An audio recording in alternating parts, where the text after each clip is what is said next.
భారతదేశంలో communist party ఏర్పడి 100 సంవత్సరాలు అయిన సందర్భంగా ఈ నెల 27వ తారీఖు నాడు సుందరయ్య విజ్ఞాన కేంద్రం, హైదరాబాద్లోని సుందరయ్య విజ్ఞాన కేంద్రంలో సదస్సుని ఏర్పాటు చేయడం జరిగింది.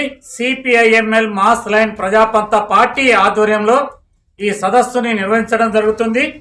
దీంట్లో ఈ 100 ఏళ్ల కమ్యూనిస్టు పార్టీ ఉద్యమం, గుణపాఠాలు, కర్తవ్యాలు అనేటటువంటి అంశాన్ని, అదేవిధంగా కమ్యూనిస్టు పార్టీ ఆవిర్భావం, ఈ స్వాతంత్రోద్యమంలో కమ్యూనిస్టు పార్టీ చేసినటువంటి దాని నేపథ్యాన్ని, అదేవిధంగా కమ్యూనిస్టు పార్టీలో ఈ mass line, CPIML mass line అనేటటువంటి మా పాత్ర ఏంటిది అనేటటువంటి ఈ అంశాల గురించి అక్కడ చర్చించడం జరుగుతుంది. కావున దీనిలో విద్యావంతులు, మేధావులు అందరూ దీంట్లో పాల్గొని దీన్ని విజయవంతం చేయాలని చెప్పి అందరికీ అప్పీల్ చేస్తున్నాం. ఈ 27వ తారీఖు నాడు జరిగేటటువంటి సదస్సులో ఈ కమ్యూనిస్టు పార్టీ ఆవిర్భావం గురించి కామ్రేడ్ బత్తిని శ్రీనివాస్ గారు వివరిస్తారు. అట్లాగే స్వాతంత్రోద్యమంలో కమ్యూనిస్టు పార్టీ ఈ నేపథ్యాన్ని గురించి కామ్రేడ్ పోటు రంగరావన్న వివరించడం జరుగుతుంది.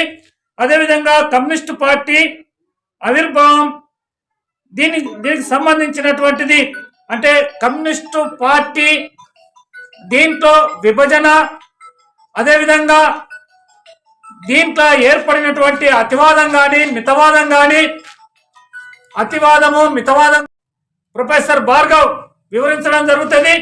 అదేవిధంగా కమ్యూనిస్టు పార్టీ మాస్ లైన్ నేపథ్యం ఏదైతే ఉందో కమ్యూనిస్టు పార్టీలో ఈ mass CPIML mass line party యొక్క నేపథ్యాన్ని, దీంట్లో మా పాత్రని కామ్రేడ్ కేజీఆర్ అన్న వివరించడం జరుగుతుంది. అందుకని ఈ కార్యక్రమానికి, ఈ ముఖ్యమైనటువంటి దానికి మన పార్టీ శ్రేణులతో పాటు విద్యావంతులు, మేధావులు అందరూ అధిక సంఖ్యలో పాల్గొని దీన్ని విజయవంతం చేయాలని చెప్పి అందరికీ కోరుతున్నాం.